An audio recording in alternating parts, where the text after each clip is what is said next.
Shalom Bapak Ibu Guru, staf dan seluruh karyawan sekolah Kasiobel yang dikasihi oleh Tuhan kita Yesus Kristus. Sebelum kita memulai ibadah, mari menyapa rekan di sebelah kanan dan kiri, depan dan belakang.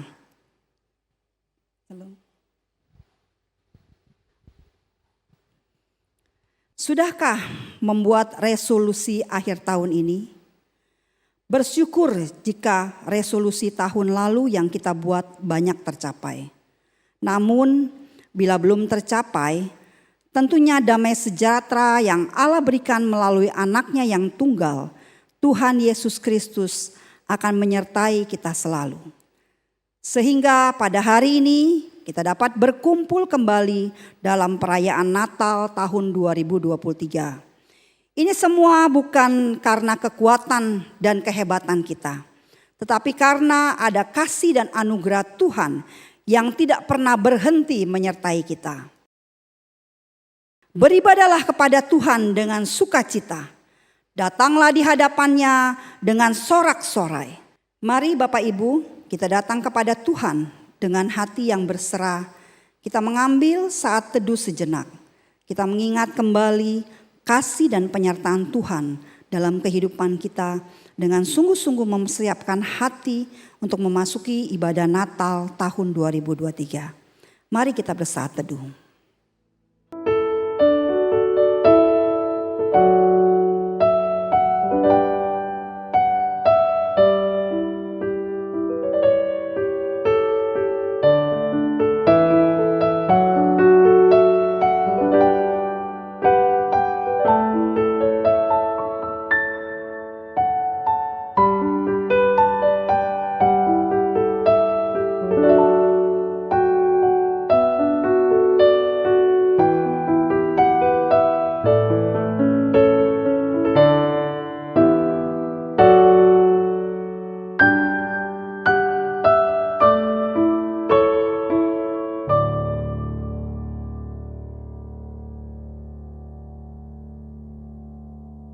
Jemaat yang dikasihi Tuhan, mari kita bangkit berdiri.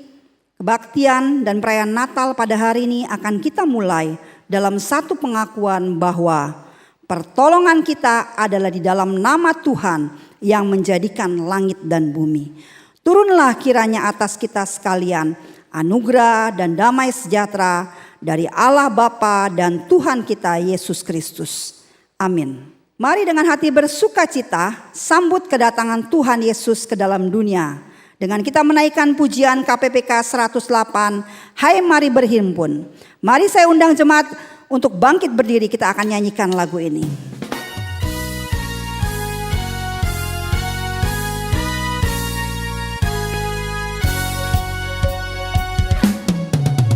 Hai mari berhimpun dan bersukaria, turut semua ke Betlehem. Marilah pada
Mari kita bersama-sama berdoa.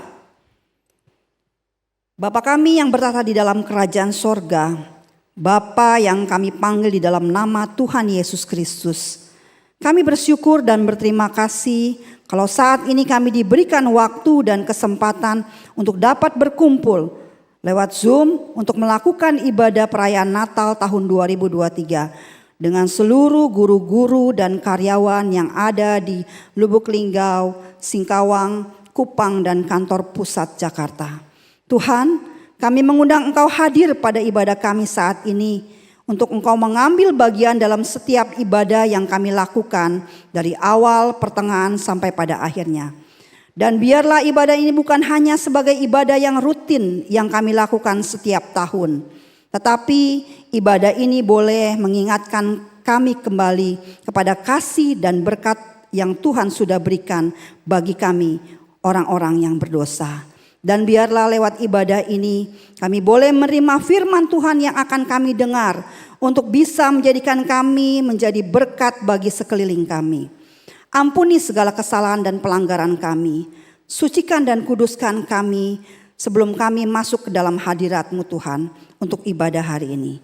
Dalam nama Tuhan Yesus kami sudah berdoa dan bersyukur kepadamu. Amin. Jemaat dipersilakan duduk. Kita akan melakukan pembacaan bertanggapan. Bangkitlah, angkatlah mukamu sebab penyelamatmu sudah dekat.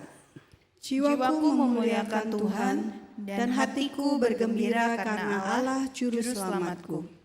Bersorak-sorailah dan bersukacitalah, hai putri Sion, sebab sesungguhnya aku datang dan Dia di tengah-tengahmu, demikian firman Tuhan. Aku menanti-nantikan Tuhan, jiwaku menanti-nanti dan aku mengharapkan firman-Nya. Bangkitlah, menjadi teranglah sebab terangmu datang dan kemuliaan terbit atasmu. Mari Bapak Ibu yang dikasihi Tuhan, kita bersama-sama menyanyikan pujian Dunia Gemar dan Soraklah, KPPK nomor 88.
Kita akan mendengarkan kesaksian pujian dari Sekolah Kasiobel Singkawang.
Natal terasa begitu berarti karena Yesus lahir di dalam dunia ini. Mari kita sambut Sang Immanuel. Kita akan angkat pujian, seorang anak telah lahir untuk kita.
Dunia, Juru Selamat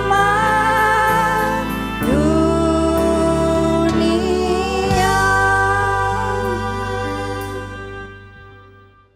Mari Bapak Ibu, kita akan mendengarkan firman Tuhan yang akan dibawakan oleh Bapak Pendeta Gimin. Waktu dan tempat saya persilakan. Taiwan. Dia adalah seorang penjual sayur keliling di satu kota kecil di Taitung di Taiwan ya. Nah, Chen kecil sudah kehilangan ibu, sudah kehilangan adiknya karena sudah meninggal dunia. Jadi dia boleh dikatakan dia tumbuh besar dengan papanya berdua. Lalu setiap hari di pasar dia membantu papanya berjualan. Lalu di pasar dia melihat banyak sekali anak-anak yang tidak punya uang sekolah. Jadi mereka tidak bisa sekolah, tidak punya uang, mereka hidup di bawah garis kemiskinan. Yang mereka lakukan seperti dia, yaitu membantu keluarganya dengan berjualan di pasar juga. Lalu karena perasaan yang begitu mendalam, dia merasakan, aku nggak bisa sekolah, anak-anak yang lain juga nggak bisa sekolah. Lalu apa yang dia lakukan? Ya kan, dia mulai menyisihkan pendapatannya. Dia mulai irit, lalu dia mulai menabung. Dan pada tahun 1997, Chen mendonasikan uang sebesar 1 juta Taiwan yen ya, Taiwan dolar. Taiwan dolar itu sekitar mungkin 500 lah, kita anggap itu sekitar 500. Jadi pada tahun 1997 dia mendonorkan sekitar 500 juta rupiah untuk alma maternya, yaitu SD Zhenai Xiaoxue. Ya, jadi dia kumpul-kumpul, dia menyumbangkan kepada sekolahnya itu. Lalu donasi yang diberikannya itu membuat banyak anak-anak miskin di kota Taitung itu bisa bersekolah. Saya sendiri hanyalah tamatan SD dan tidak melanjutkan pendidikan karena kemiskinan yang terjadi di tengah-tengah keluarganya itu. Namun Chen bukan cuma sekali menyumbangkan, dia bukan cuma sekali dan berhenti sampai di situ, tidak. Tetapi berapa tahun kemudian ia menyumbangkan lagi, itu sekitar 4,5 juta dolar Taiwan. Itu kalau dirupiahkan itu sekitar 2 miliaran. Ya kalau kita eh, kurskan ke 500 rupiah untuk 1 dolarnya. Lalu 2 miliaran tersebut dia bangun perpustakaan di sekolah di mana dia sekolah di SD-nya itu. Nah, saudara-saudaraku, dalam 10 tahun terakhir, apa yang dia lakukan lagi? Dia mengadopsi 3 orang anak dan mendonasikan sekitar 36.000 Taiwan dolar. Itu sekitar mungkin belasan 18 jutaan. Setiap tahunnya dan dia lakukan itu. Nah, saudara-saudaraku, satu hal yang unik dari kehidupannya dia. Mungkin pendapatannya bisa bertambah seiring dengan berjalannya waktu. Tetapi hidupnya tetap sederhana di rumah kecilnya. Biaya pendapatannya bisa lebih besar lagi dari tahun ke tahun. Tetapi pengeluaran yang dia habiskan itu adalah sama setiap tahunnya. Setiap bulan yang dia pakai itu adalah sama. Dia nggak memikirkan bahwa, wah saya pendapatannya sudah lebih besar, saya boleh mengeluarkan ataupun saya boleh memakainya untuk hal-hal yang saya nikmati duluan. Tidak. Tetapi dia hidup dalam keadaan yang sama, tetapi dia bisa menyumbangkan lebih banyak lagi untuk anak-anak dan memberkati anak-anak miskin di Taitung. Nah, saudara-saudaraku, dari cerita ini kita bisa melihat satu hal. Kekurangan bukanlah hal yang halangan bagi kita untuk memberi kepada orang lain. Seringkali kita melihat, aduh, jangan deh, gua aja nggak sanggup. Gua aja serba biasa doang. Bagaimana saya bisa memberikan kepada yang lain? Nah, saudara-saudaraku, kekurangan bukanlah halangan bagi kita untuk memberi. Saya di GKY Pluit, tahun ini kita juga mendorong jemaat kita semuanya untuk memberi. Ya, seiring dengan temanya share the gift, ya membagi berkat bagi orang lain. Nah, kita bukan cuma keluarkan uang untuk membantu orang lain aja, tetapi kita juga mendorong jemaat untuk menjadi donatur-donatur buat anak-anak yang tidak mampu untuk sekolah. Dan kita bersyukur itu berapa ratus anak-anak boleh kita bantu untuk sekolah mereka. Nah, saudara-saudaraku, Alkitab juga mengajarkan hal yang sama kepada kita. Di Alkitab juga ada gambaran yang luar biasa tentang kerinduan untuk berbagi kasih. Saya ingin mengajak, mari kita membuka Alkitab kita baca di 2 Korintus pasal 8 ayat 1 sampai 15. 2 Korintus pasal 8 ayat 1 sampai 15. Mari kita sama-sama membuka Alkitab kita sama-sama membacakannya. 2 Korintus pasal 8 ayat 1 sampai 15. Saudara-saudara, kami hendak memberitahukan kepada kamu tentang kasih karunia yang dianugerahkan kepada jemaat-jemaat di Makedonia. Selagi dicobai dengan berat dalam berbagai penderitaan, sukacita mereka meluap dan meskipun mereka sangat miskin, namun mereka kaya dalam kemurahan. Aku bersaksi bahwa mereka telah memberikan menurut kemampuan mereka, bahkan melampaui kemampuan mereka. Dengan kerelaan sendiri mereka meminta dan mendesak kepada kami, supaya mereka juga beroleh kasih karunia untuk mengambil bagian dalam pelayanan kepada orang-orang kudus. Mereka memberikan lebih banyak daripada yang kami harapkan. Mereka memberikan diri mereka pertama-tama kepada Allah. Kemudian oleh karena kehendak Allah juga kepada kami. Sebab itu kami mendesak kepada Titus supaya ia mengunjungi kamu dan menyelesaikan pelayanan kasih itu sebagaimana ia telah memulainya. Maka sekarang sama seperti kamu kaya dalam segala sesuatu. Dalam iman, dalam perkataan, dalam pengetahuan, dalam kesungguhan untuk membantu. Dan dalam kasihmu terhadap kami, demikianlah juga hendaknya kamu kaya dalam pelayanan kasih ini. Aku mengatakan hal ini bukan sebagai perintah, melainkan dengan menunjukkan usaha orang-orang lain untuk membantu. Aku mau menguji keikhlasan kasih kamu. Karena kamu telah mengenal kasih karunia Tuhan kita Yesus Kristus, bahwa ia yang oleh karena kamu menjadi miskin. Sekalipun ia kaya, supaya kamu menjadi kaya oleh karena kemiskinannya. Inilah pendapatku tentang hal itu, yang mungkin berfaedah bagimu. Memang sudah sejak tahun yang lalu kami mulai melaksanakannya, dan mengambil keputusan untuk menyelesaikannya juga. Maka sekarang selesaikan jugalah pelaksanaannya itu. Hendaklah pelaksanaannya sepadan dengan kerelaanmu. Dan lakukanlah itu dengan apa yang ada padamu. Sebab jika kamu rela untuk memberi, maka pemberianmu akan diterima. Kalau pemberianmu itu berdasarkan apa yang ada padamu, bukan berdasarkan apa yang tidak ada padamu. Sebab kamu dibebani bukanlah supaya orang-orang lain mendapat keringanan, tetapi supaya ada keseimbangan. Maka hendaklah sekarang ini kelebihan kamu mencukupkan kekurangan mereka. Agar kelebihan mereka kemudian mencukupkan kekurangan kamu. Supaya ada keseimbangan. Seperti ada tertulis, orang yang mengumpulkan banyak tidak kelebihan. Dan orang yang mengumpulkan sedikit tidak kekurangan. Nah, saudara-saudaraku, ini satu firman yang indah sekali. Apalagi di ayat 15 di sana dikatakan, orang yang mengumpulkan banyak tidak kelebihan. Dan orang yang mengumpulkan sedikit tidak kekurangan. Saya mau bagi ayat ini menjadi dua bagian kelompok. Saya ingin mengajak, mari kita melihat ayat 1 dan 5 sebagai satu kelompok. Lalu ayat yang kedua yaitu ayat yang ketujuh. Nah, di 2 Korintus 8 ayat 1 sampai 5 ini, kita boleh katakan ini adalah orang-orang siapakah mereka ini? Ya, mereka itu adalah jemaat-jemaat di Makedonia. Lalu kalau kita melihat gereja di Makedonia, kita melihat bagaimana keadaan mereka. Mereka saat itu mereka juga hidup di dalam penderitaan. Mereka menderita, mereka sangat miskin, mereka bukan jemaat yang kaya, ya, tapi mereka hidup di dalam kesederhanaan. Akan tetapi di tengah-tengah kesederhanaan mereka itu, mereka bisa berbagi kasih. Ternyata buat yang mereka tidak masalah. Pada waktu mereka bagi kasih kepada orang lain, bagi mereka itu tidak keberatan. Dan mereka menganggap bahwa itu hal yang harus mereka lakukan. Nah, di dalam Alkitab juga diceritakan bahwa jemaat Makedonia yang sehari-hari itu hidup di bawah garis kemiskinan. Nah, saudara-saudara, kita melihat bahwa Makedonia bukan jemaat yang kaya loh ya. Tetapi di tengah-tengah kemiskinan mereka mau membantu untuk jemaat yang di Yerusalem yang membutuhkan. Bahkan kalau kita membaca ayat 1 sampai 5 dikatakan bahwa mereka meminta untuk terlibat di dalam pelayanan ini. Bukan karena diminta, ayo jemaat Makedonia kamu bantu dong gitu ya, enggak. Tetapi mereka bahkan mengeluarkan suara, kasih kami kesempatan untuk boleh melayani juga jemaat di Yerusalem. Nah, ini yang kelompok pertama, ayat 1 sampai 5. Lalu ayat yang ketujuh.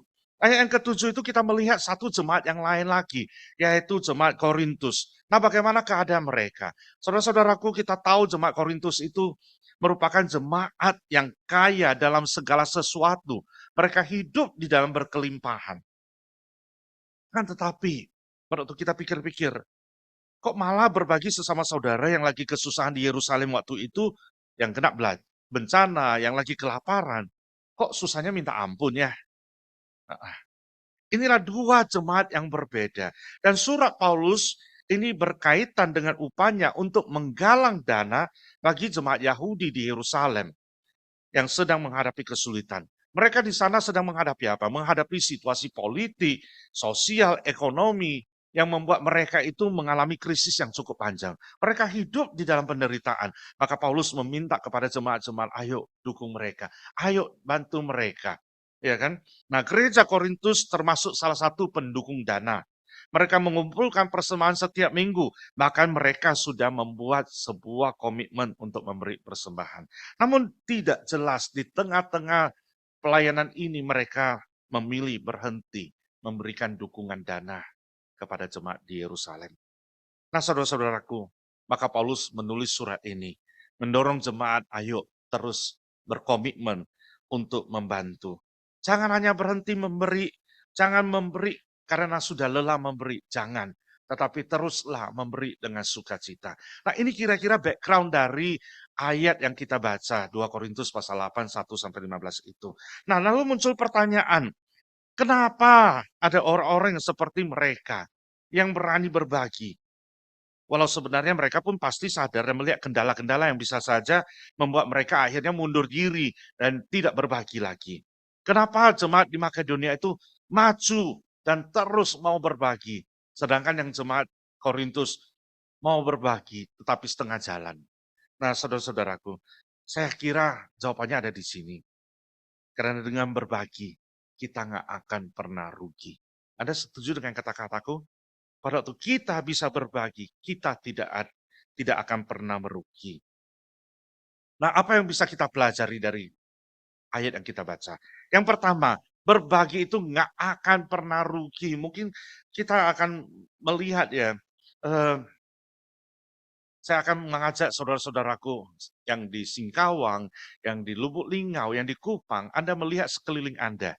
Anda melihat teman-teman Anda. Yang di pusat juga Anda melihat teman-teman Anda. Ya kan, saya melihat yang di depan mataku ini semua cantik-cantik. Yang ganteng-ganteng, yang manis-manis, yang keren-keren. Nah, saudara-saudaraku, benar nggak ya?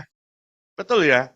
Betul, semua pasti keren-keren hari ini, apalagi pakai baju-baju yang keren banget gitu ya. Ah, ah. Nah, tapi saudara-saudaraku, pada waktu kita melihat orang lain bisa penuh dengan senyuman, muka mereka ceria, tetapi apakah kita tahu apa pergumulan mereka? Kita nggak tahu. Seringkali pada waktu aku em, mengunjungi keluarga-keluarga jemaat, mereka seringkali mengatakan, Musa, aku punya masalah ini, aku punya cerita. Lalu dia bisa cerita banyak hal.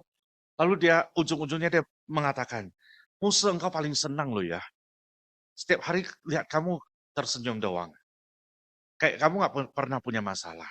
Aku bilang, lu cuma melihat di luar.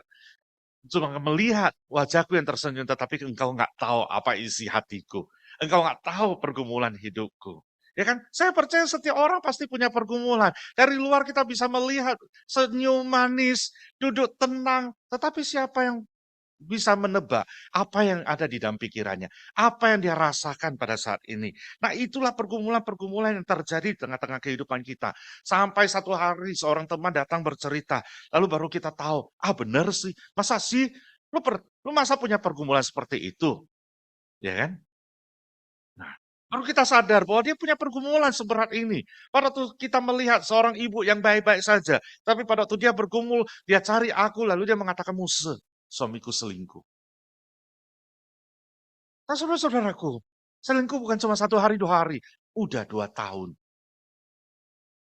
Tetapi pada waktu kita ketemu dia bisa tersenyum dengan kita, dia bisa mengatakan, aku baik-baik Musa. Tetapi sesudah 2 tahun dia bergumul, lalu dia katakan, aku udah gak kuat lagi. Nah, saudara-saudaraku, siapa yang tahu pergumulan orang lain? Kita nggak tahu. Ya kan? Tetapi kenapa mereka bisa bertahan? Saya percaya karena pun mereka punya Tuhan. Amin. Mereka punya Tuhan. Mereka berbagi dengan Tuhan Yesus. Mereka curhat kepada Tuhan Yesus. Kita juga demikian. Pada waktu kita punya masalah, kita curhat kepada Tuhan. Kita curhat dengan teman akrab kita. Akhirnya kita bisa menangis barengan, kita bisa tertawa barengan. Nah, saudara-saudaraku, pernah nggak kita ngalamin yang kayak gini ya? Kita lagi suntuk-suntuknya nih. Mikirin, gimana sih, Yobel? Gimana sih cari dana untuk Yobel? Gimana sih untuk bantu anak-anak itu yang nggak punya uang sekolah gitu ya kan? Nah mungkin kita lagi suntuk-suntuknya mikir, lalu guru-guru yang jomblo mungkin juga berpikir, aduh gimana sih saya supaya punya pacar? Ya kan udah bertahun-tahun jomblo, ya kan? Tiba-tiba datang seorang teman, lalu dia dengan suntuk-suntuknya dia juga sharing kehidupannya. Nah, rupanya kehidupannya itu lebih rumit daripada yang kita kenal. Akhirnya kita melihat apa? Bahwa setiap orang itu pasti punya pergumulan. Setiap orang itu pasti punya beban masing-masing. Kalau hari ini kamu berani mengatakan, oh saya nggak punya pergumulan. Ya kan? Wah, itu puji Tuhan banget. Nggak ada yang berani mengatakan saya tidak punya pergumulan di dalam hidupku. Mulus terus, nggak mungkin ya, bukan saya nggak percaya Tuhan, Tuhan pasti buka jalan. Tetapi di tengah-tengah kehidupan kita itu pasti banyak pergumulan. Bahkan Tuhan menjanjikan apa? Langit tidak selalu biru, walaupun lu percaya ke aku. Tetapi Tuhan menjanjikan apa? Tangan yang menopang hidup kita. Nah, inilah yang terjadi. Tapi pada waktu kita curhat dengan teman, lalu teman mendengar, teman itu memberikan hiburan buat kita. Akhirnya kita bisa merasa lebih lega. Kita merasa lebih lepas. Nah, pada waktu kita juga didatangin teman yang lagi suntuk-suntuk, yang lagi galau, yang lagi bergumul. Pada waktu dia curhat kepada kita, dia berbagi dengan kita. Pada waktu kita kasih semangat kepada dia, dia juga akan mendapatkan semangat dan keceriaan itu lagi. Nah, tapi saudara-saudaraku, satu hal yang saya pelajari, pada waktu kita menyemangati orang lain, pada waktu kita membuat orang lain untuk bisa lebih ceria, efeknya pada kita apa? Membuat kita lebih gembira lagi. Membuat kita jadi semangat lagi. Melihat dia semangat, kita tambah semangat. Melihat dia sukacita, kita sukacita. Ya kan? Nah, itu membuat apa? Membawa bahwa berbagi dengan orang lain itu nggak bakalan rugi. Berbagi dengan orang lain itu kita nggak bakalan kurang sukacita. Kayak auranya kita, energinya kita keluarkan kepada orang lain. Ya kan? Lalu apakah kita kehilangan energi? Ya enggak. Energi kita tetap ada. Hidup kita tetap jalan terus. Malah kita akan bertambah sukacita melihat saudara yang kita itu sudah lepas dari pergumulannya. Nah, saudara-saudaraku, inilah berbagi nggak pernah rugi. Demikian juga dengan kehidupan kita, pelayanan kita. Pada waktu kita melayani dengan segenap hati, melayani dengan senang hati, maka itu tidak akan pernah rugi. Nah, jadi yang pertama yang kita lakukan, pelajari hari ini adalah apa? Mari berbagi. Ya, mari berbagi. Yang kedua adalah pada waktu kita mempertanyakan, ayo bagi dong, ayo sharing dong, ya kan, ayo bantu dong gitu ya kan. Lalu seringkali muncul jawaban beginian, bukan, yo ya aku akan bantu. Enggak, belum tentu itu ya. Pada waktu kita minta bantuan kepada orang, lah apalagi yang bisa saya bagikan? Apalagi yang saya bisa berikan untuk orang lain? Ya kan, untuk diri sendiri aja nggak cukup. Pernah nggak dengar jawaban itu? Apa yang bisa kita bantu? Untuk kehidupan kita sehari-hari aja udah cukup pas-pasan. Atau malah saya nggak punya apa-apa untuk kita bagikan. Nah, saudara-saudaraku, saya percaya itu kita hidup di dalam kelimpahan. Mau buktikan? Nah, nanti setelah acara ini pulang ke rumah, buka lemari pakaianmu. Coba lihat berapa banyak baju yang kamu miliki. Iya kan? Masih banyak baju yang belum pernah kita pakai, tetapi kita beli lagi. Akhirnya menumpuk, menumpuk, dan menumpuk. Nah, itu salah satu contohnya, bahwa kita nggak pernah kekurangan. Tetapi apa yang terjadi? Kita nggak mau berbagi. Baju yang tidak bisa kita pakai, aduh simpan lagi deh, nggak apa-apa deh, nanti gua lebih kurusan lagi, gua pakai lagi deh. Ya kan? Heeh. Tapi kapan kurusnya? Nggak kurus-kurus. Ya kan? Nah, itu yang terjadi di tengah-tengah kehidupan kita. Tapi pada waktu kita bisa berbagi, baju-baju yang gua udah nggak bisa pakai, gua kasihin deh, ya kan? Orang yang baju yang masih bagus, yang masih bisa berbagian dengan orang lain, pada waktu kita melihat orang lain memakai baju yang bagus itu, hati kita gimana? Senang. Ya kan, berbagi itu. Nah, lalu satu pertanyaan lagi. Kita kapan pernah merasa kelaparan? Saya kira kita nggak pernah merasa kelaparan banget sampai kita gemetaran, sampai tidak merasa lapar lagi. Mungkin sekali 2 kali pernah lah ya, karena kerjaan banyak, ngajar, apa-apa semuanya, sampai udah waktunya makan, kita nggak makan, tetapi, sampai ya udah, sampai nggak terasa lapar lagi. Tetapi itu occasionally, sekali, 2 kali. Tapi kita nggak pernah merasa kelaparan terus-terusan. Ya kan? Kita hidup masih punya cukup makanan. Saya sering kali katakan kepada jemaatku yang usia kalem, yang mereka datang. Nah, melihat ada yang datang naik mobil, ya kita bersyukur jemaat boleh datang dengan mobil. Lalu kita mengatakan kepada mereka, kalau nggak punya mobil gimana? Emang nggak bisa datang Kaleb? Ya bisa dong, ya kan? Telepon gereja-gereja boleh nggak tolong bantuin jemput kita ya? Mobil gereja muter-muter jemput orang Kaleb gitu. Nah, kalau nggak dijemput pakai mobil gereja gimana? Kita bersyukur masih ada orang Kaleb yang bisa naik Gojek. Kadang-kadang gua ngeri loh ya melihat orang tua itu. Bukan naik go-car loh, Gojek yang motor. Ya sampai wah, kalau mereka terjadi sesuatu gimana? Tapi mereka berkata, aku bersyukur saya masih bisa punya uang untuk naik Gojek. Ya kan? Lalu yang nggak bisa naik Gojek nggak apa-apa. Aku masih bisa naik bajai. Yang bisa naik bajai bersyukur. Lalu yang tidak punya uang untuk naik bajai apa? Mereka katakan, aku bersyukur kepada Tuhan Musa. Karena aku masih bisa berjalan. Karena kakiku masih kuat. Nah saudara-saudaraku itu menunjukkan kepada kita bahwa di dalam kehidupan kita itu kita yang kita katakan kita yang kekurangan pun itu nggak bakalan lebih kurang dari yang lain. Ya kan kalau kita melihat diri kita sendiri, kita masih bisa bersyukur kepada Tuhan karena kita masih punya, kita masih diberkati oleh Tuhan. Nah, jadi tidak alasan untuk tidak berbagi dengan orang lain. Nah, saudara-saudaraku, saya punya satu video yang bisa menunjukkan kepada kita bahwa kita bisa berbagi kepada hal yang orang lain. Mari kita saksikan video ini.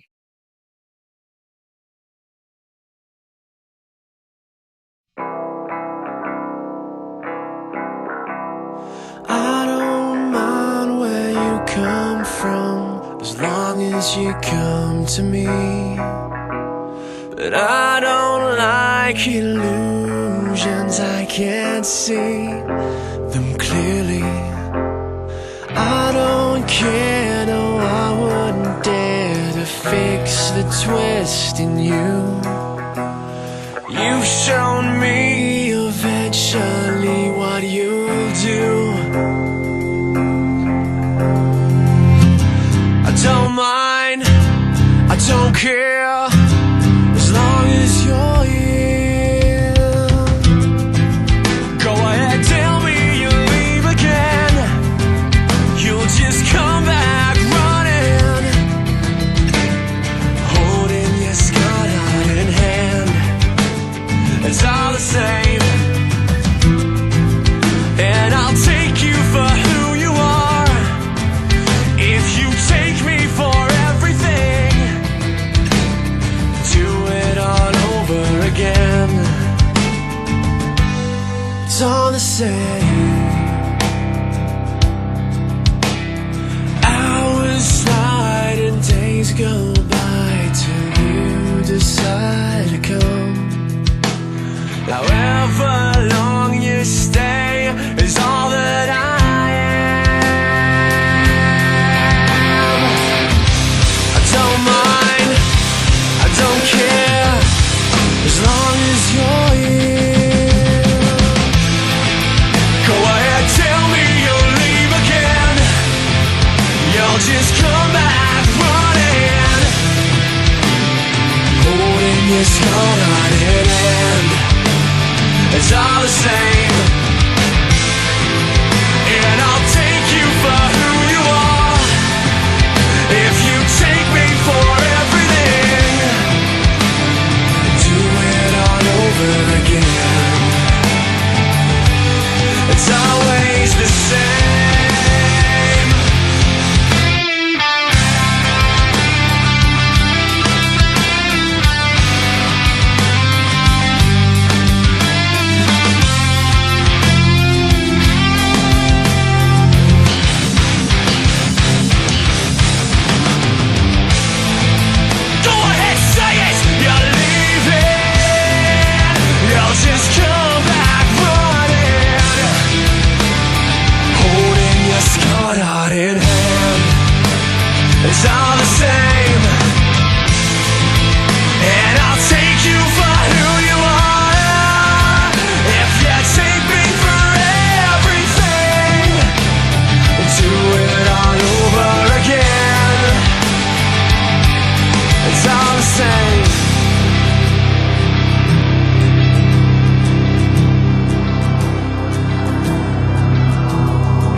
menerima free house-nya itu.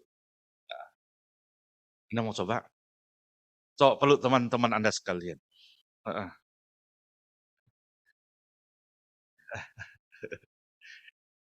Iya kan? Dekat dengan erat, saudara-saudaraku. Heeh. Iya. Bagaimana perasaan pada waktu kita mendekap orang lain? Bagaimana perasaan pada waktu kita memeluk orang lain? Kita merasa sesuatu energi keluar, kita merasa luapan itu. Dan itu membawa kita merasakan sukacita. Nah, ada orang ya ada beberapa video yang dia bergumul, tetapi pada waktu dipeluk dia nangis karena dia merasakan hangatnya kasih sayang dari orang lain. Nah, saudara-saudaraku, ini action yang simple, tetapi itu menjadi berkat bagi orang lain. Kita nggak harus melakukan banyak hal supaya orang lain baru merasakan berkatnya itu, enggak. Tetapi satu action yang paling simple pun itu kita lakukan, itu sudah menjadi berkat bagi banyak orang. Jadi jangan tidak memberi, jangan males berbagi dengan orang lain. Tetapi ambil satu slogan, mari berbagi. Karena kita sudah diberkati saudara-saudaraku. Tuhan juga demikian kepada kita. Pada waktu kita bergumul, Tuhan buka tangannya, dia mendekap kita, dia memeluk kita. Pada waktu kita bergumul, dia membawa kita melewati banyak pergumulan. Ya kan? Bahkan diilustrasikan itu seperti tangannya yang kokoh menggendong kita melewati pergumulan itu. Nah, saudara-saudaraku, kita di dalam kehidupan kita, kita merasakan kasih Tuhan, kita merasakan pertolongan Tuhan, kita merasakan berkat Tuhan, bahkan semua yang terbaik di dalam kehidupan kita itu pun Tuhan berikan. Bahkan to the worst yang kita katakan, sampai yang paling parah pun itu Tuhan berkarya. Saya sering kali katakan di dalam pada waktu kebaktian penghiburan. Pada waktu di rumah duka orang nangis karena kehilangan seseorang mereka kasih. Tetapi di tengah-tengah kesedihan itu selalu kita tanamkan satu hal, yaitu bahwa di tengah-tengah kedukaan, di tengah-tengah kematian, ada sukacita. Karena apa? Dia pulang ke rumah Bapa di surga. Ya kan? Kita berbagi dengan mereka, kita sharing dengan mereka. Tuhan bawa orang yang kita kasih itu kembali ke tempatnya dia. Nah, inilah kasih Tuhan yang begitu besar di tengah-tengah kehidupan kita. Tuhan sudah membawa kita melewati banyak pergumulan. Kalau kita melihat ke belakang, setahun ini apa yang terjadi? Tuhan buka jalan satu persatu. Pada waktu anak-anak tidak mendapatkan beasiswa, Tuhan buka jalan. Tuhan gerakkan hati orang untuk memberikan bantuan. Ya kan? Bahkan pada waktu yang terakhir yang di Singkawang itu, Tuhan buka jalan. Tuhan kasih banyak orang yang bertobat. Tuhan kasih banyak orang yang terima kasihnya dia itu. Nah, ini yang terjadi tengah-tengah kehidupan kita. Nah, saudara-saudaraku, Natal bukan cuma sekedar hura-hura. Natal bukan cuma sekedar perayaan. Natal bukan cuma sekedar tukar kado. Ya kan, walaupun zaman ini kalau kita ibaratkan Natal itu apa? Itu Christmas dinner, Christmas lunch, semua ini kategorikan Christmas, tetapi untuk kepuasan diri kita sendiri. Ya kan kalau di kantor-kantor suka, yuk kumpul-kumpul makan-makan. Namanya apa? Christmas lunch atau Christmas dinner. Ya kan dengan divisi ini, lalu dengan divisi yang lain. Lalu di gereja, Natal ini, Natal itu, perayaan ini dan perayaan itu. Akhirnya kehidupan kita dipenuhi dengan apa? Perayaan. Tetapi kita nggak mengenal yang lebih dalamnya itu. Tuhan Yesus mau datang ke dunia ini untuk siapa? Untuk kita. Tuhan Yesus datang bukan senang-senang loh ya. Tuhan Yesus datang untuk menjadi manusia, merasakan apa yang kita rasakan. Dan bahkan dia mau mati di kayu salib buat kita. Itulah kasih Tuhan kepada kita. Dia sudah sharing his life. Dia sudah menjadi berkat bagi kita. Ya kan? Nah, kita sudah menerima berkat Tuhan. Apakah kita juga menjadi orang yang menyalurkan berkat itu kepada orang lain? Nah, saudara-saudaraku, mari kepada semua orang kita beri kasih. Kepada diri kita sendiri kita juga beri hormat kepada diri kita sendiri. Kepada seorang sahabat, berilah hati Anda kepada mereka. Kepada seorang musuh, pribadi pun itu ya, wah geram banget gua, kalau bisa gue doain dia supaya cepat-cepat pulang aja ke rumah Tuhan. Supaya nggak ketemu. Janganlah ya, jangan. Kepada musuh pribadi pun kita beri pengampunan. Kepada anak-anak kita, beri teladan yang terbaik. Kepada orang tua kita, beri kepatuhan dan kebanggaan melalui perilaku kita. Inilah yang harus kita lakukan di dalam kehidupan kita. Karena apa? Karena kita sudah mengenal kasih karunia Allah di dalam kehidupan kita. siapa diri kita.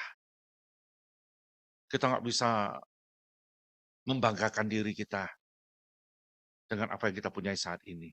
Karena kita sadar bahwa itu semuanya adalah karena Tuhan. Ya kan? Mungkin ada orang menganggap, wah ini aku pinter loh.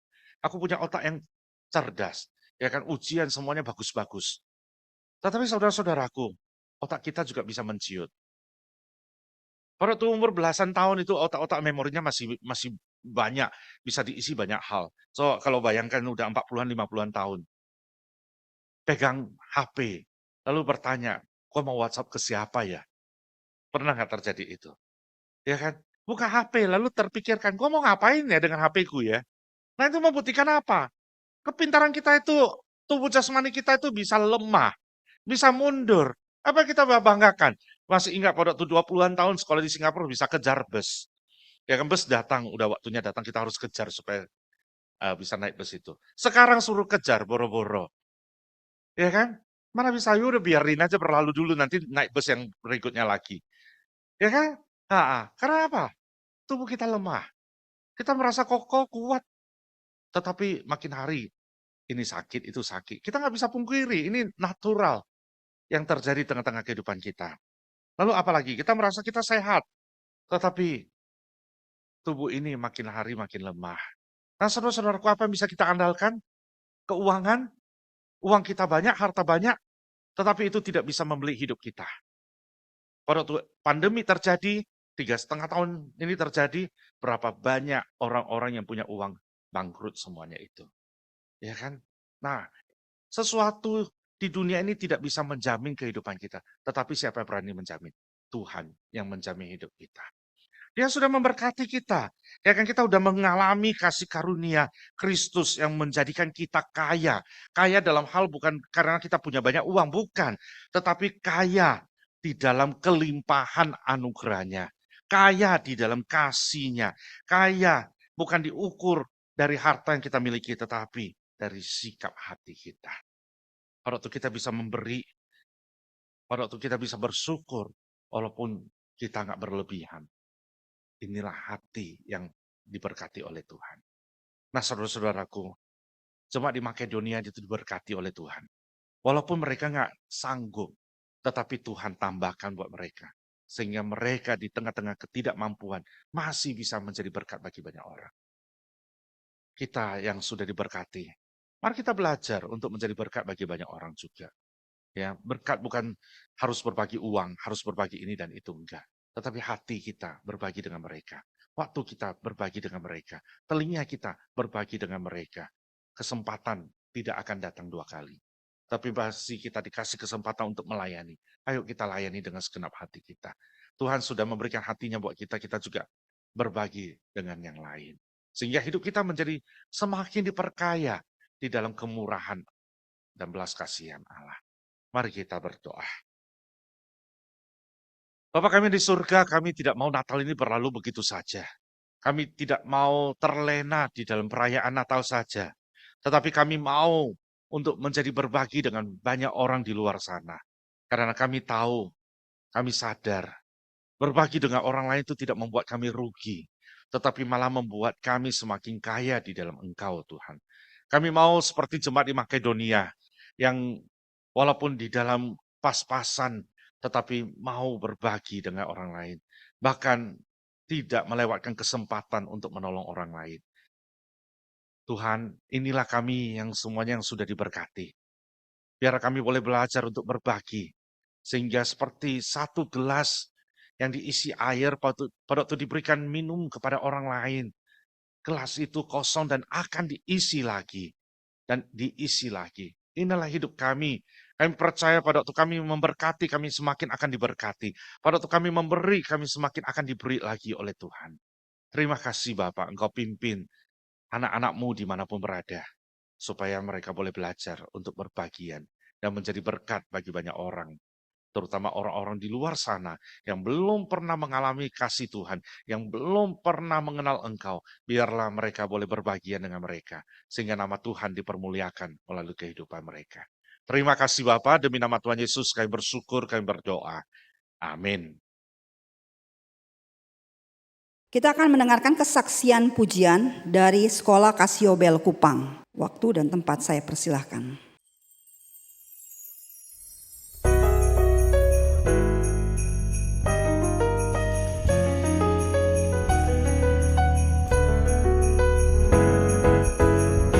Hari Natal yang dinantikan telah tiba, hari yang penuh sukacita, hari lahirnya Juru Selamat manusia, Yesus Kristus, Dia Anak Allah.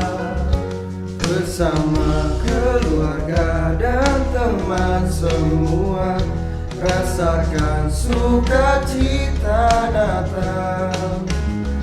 Nyanyian pujian Natal kini bergema, menyambut lahirnya Sang Penebus. Haleluya, glory haleluya, rayakan sukacita kelahirannya. Terpuji namanya, glory haleluya, bersukacita sambut Sang Raja. Hari Natal yang dinantikan telah tiba, hari yang penuh sukacita, hari lahirnya Juru Selamat manusia, Yesus Kristus, Dia Anak Allah. Bersama keluarga dan teman semua, rasakan sukacita Natal. Nyanyian pujian Natal kini bergema, menyambut lahirnya Sang Penebus. Haleluya, glory haleluya, rayakan sukacita kelahirannya. Terpuji namanya, glory haleluya,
Saya mempersilahkan untuk Bapak Pendeta untuk menyampaikan doa berkat pada hari ini.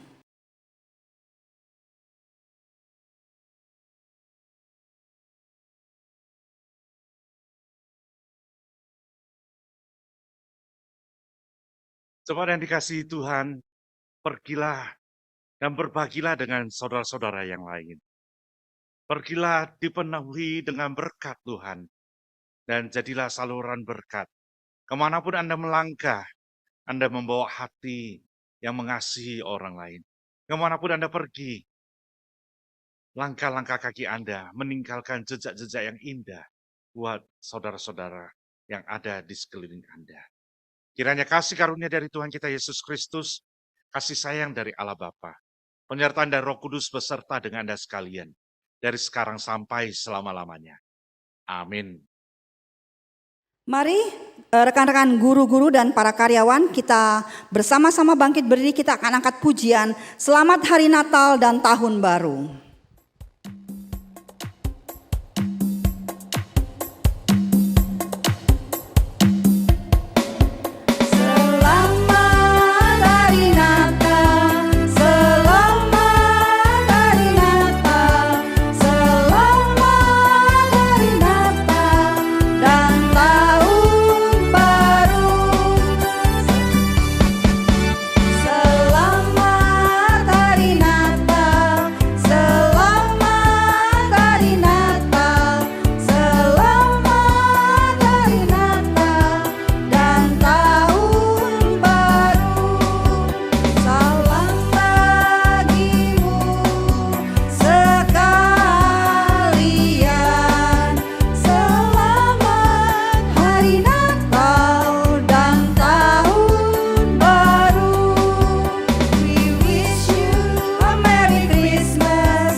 Bapak Ibu guru dan seluruh para karyawan yang kami kasihi, kita telah menyelesaikan ibadah pada hari ini dan ibadah Natal telah selesai dan Tuhan Yesus memberkati.